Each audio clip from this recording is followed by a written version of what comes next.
Hello, patrons. I'm solo today. I just recently wrote a song for Dick Bennett. I want to do this for Dick Bennett. Dick Bennett started the Omni Center for Peace, Justice, and Ecology in our town, and he's one of our mentors and heroes in the whole universe.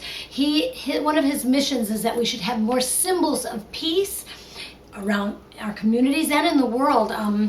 He inspired us to start those little red, white, and blue peace poles that are all over Fayetteville. If you're not from Fayetteville, you probably haven't seen them, but it's kind of cool.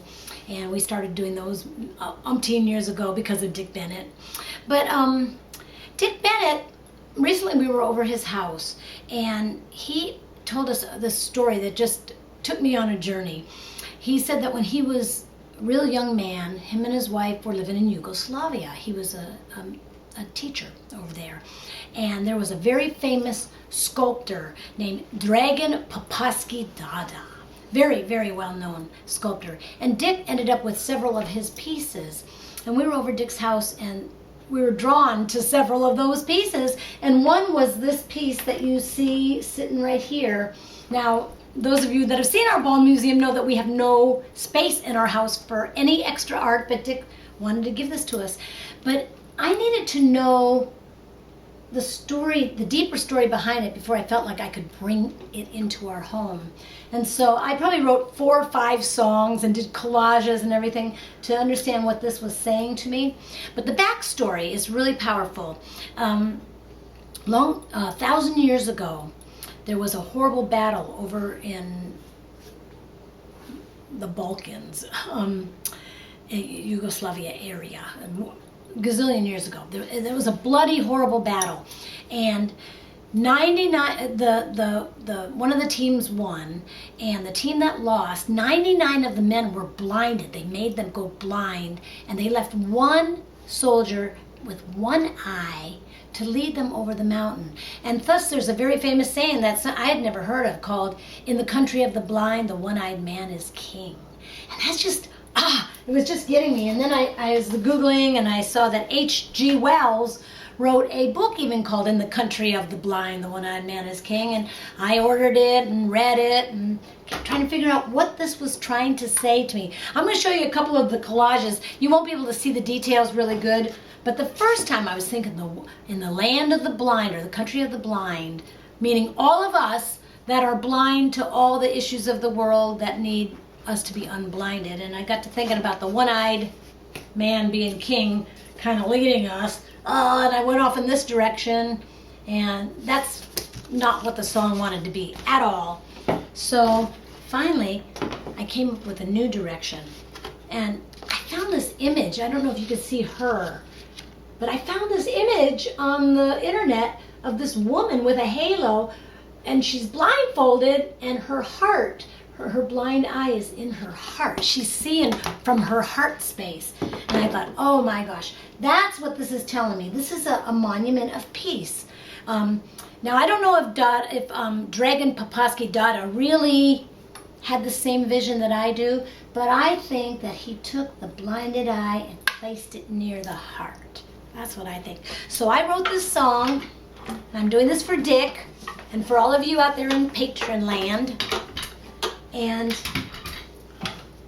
I'm telling you the story as if I am the soldier who had to lead those 99 men over the mountain with one blind eye. In the land of the blind, the one-eyed man is king. Have you ever heard that saying? Its truth inside me rings. For I was that ruthless leader over 1,000 years ago. I need to tell my story now. Confessions for my soul. With mallet, gouge, and chisel, an artist brought me back to life. Somewhere in Eastern Europe, after years of war and strife, he carved me out a walnut. I traveled across the sea, a rough-cut wooden soldier with wounds still running deep. I'll tell about the bloody battle and about the men that died. 99 strong soldiers, all were stricken blind. And because I was their leader, I was spared one good eye. to lead them over the mountain and down the other side. And when I reached the homeland and arrived at my front door, I made a vow to heaven to raise the sword no more.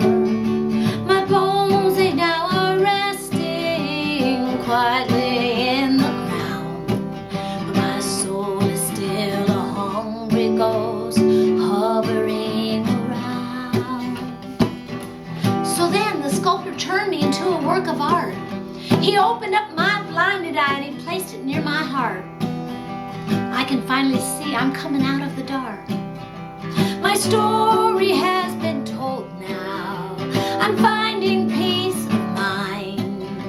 It's time to leave the land of the blind. So thank you, Dick, for giving me and Kelly this amazing piece of art. We are honored. We made a special place in our office in the corner and made a little shrine because we love it. And thank you, patrons. Tell all the patrons thank you. No, we can't talk. Thank you, patrons. And we'll have to find a ball. Hold on, we'll get you one.